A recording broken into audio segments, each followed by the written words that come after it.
My name is Priyank. I also work with Anand, who just spoke.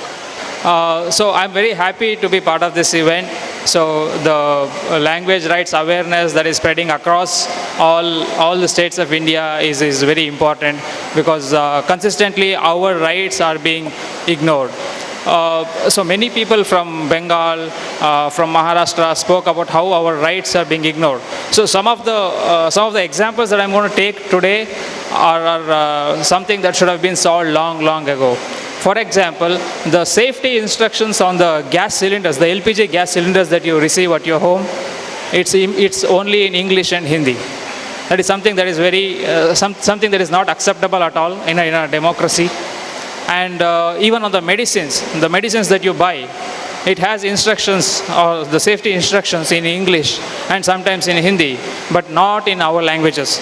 So these are certain things that the developed countries or the democracies will never allow such a thing to exist. So such treatment to the non-Hindi people of India, such second-grade treatment. Even I was quoting an example to Mr. Garga here today morning. There was a entrance exam for railway D group jobs for Southwestern Railways. The Southwestern Railways is located in Hubli, Karnataka. The job is for Railway D group, and the qualification is a 6th standard pass. It was probably 3 or 4 years ago. And the application for the job must be written in Hindi or English. That was the requirement. Any application written in other languages were not considered. So these kind of treatment that we are being forced to undergo is something that should have been fixed long ago. Actually, our representatives, even our MPs, if they go to parliament, they have to seek prior permission to speak in their mother tongue. But if they are speaking in English or Hindi, they need not take any such permission. So our representatives are being forced to undergo such a treatment. So it's really surprising that the politicians haven't taken this issue up yet in a big way. So we should actually, now that we are actually working towards bringing awareness among intellectuals, among common people, narrating the perils of Hindi imposition on non-Hindi people of India. At the same time, we should also go and do political advocacy. There's nothing wrong. We should reach out to the political parties, all the people's representatives, and then tell them, like, see, you are our representative, and we are being forced to undergo such a treatment. We are being treated as secondary citizens in India. And this is something that we have to fix, that you have to fix. So please go and talk in parliament on behalf of us. Get this fixed. So we have to narrate our story to all our people's representatives. So I request you all who are present here to go talk to your MPs, to your MLAs. We also, back home in Karnataka, we also will plan to talk to our MPs.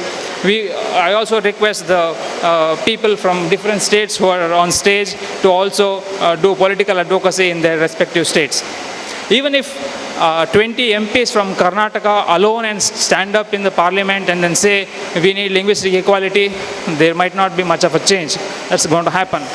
But if MPs from Karnataka, from Tamil Nadu, from Kerala, from West Bengal, from Andhra Pradesh, from Maharashtra, from Rajasthan, if they all stand up, and from Punjab, if they all stand up and voice for linguistic equality, it will definitely arrive. It cannot be ignored.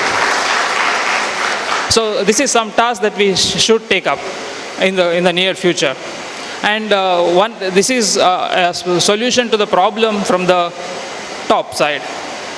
From the bottom up, what all we can do as common people, what all we can do is, every day we come across situations where our languages are ignored.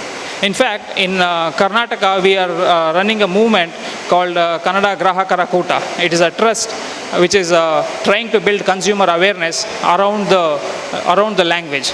So normally our thinking of consumer is, maybe we get cheated in terms of quality or in terms of quantity. But there is another aspect of language for consumers, because after all we are paying for the service. If I board a train from Chennai to Bangalore, I am paying for that train. I'm paying money for the train. So if my language is not printed on the ticket, I have the right to demand the railways to print the ticket in my language. If I'm traveling in an aeroplane from Air India, for example, if I'm traveling from Chennai to Kolkata, and if my language is not printed on the tickets, or if the flight doesn't have safety instructions printed in my language, I have all the rights to demand Air India or demand any other airlines to provide the service in my language. Now, as common people, how do we question the authorities? How do we ask, or how do we demand? Many people have access to emails now, and every service provider have email addresses. So we can just directly send an email saying, okay, this is what I felt. This is something that is not acceptable to me. I go to a bank, I go to an ATM. If I don't see Kannada option in there in Bangalore, I will write an email to the bank authorities. So we have done it, and then we have even got it working, both in the PSU banks as well as in the private sector. In fact, let me take an example. The HDFC Bank, which is actually not a PSU bank, but they all followed the language policy of other banks. So even in Bangalore, the HDFC Bank ATMs had only English and Hindi. So what we did is we all wrote emails to HDFC Bank as customers saying, see, we need our language option in ATMs. And when the pressure built on them, when the pressure became too much, they did introduce Kannada language option. It's a small job for us, but it's going to have a huge impact. So this is something that we all have to take serious note of. We go pay taxes. We can ask the tax authorities to converse with us in our language. If you go to a tax authority in Tamil Nadu, and if the authority doesn't speak to you in your language, you can ask them to speak your language. You go to a bank in Tamil Nadu, if the bank authorities refuse to speak to you in your language, you can demand them to speak in your language. So this is something that we all can do, we all can work on, and from the bottom up, it builds a lot of pressure that percolates up. So the one thing that we need to do is political advocacy, wherein we pressurize our MPs, our MLAs, that if you want my vote, you ask for my language dignity. And at the same time, as consumers, we have the right to demand every service in our language. So that is something that we can do. And if we do these things, definitely there's going to be a lot of pressure on the authorities, on the institutions, on the businesses, on the establishment, that language equality will be realized sooner or later. Thank you.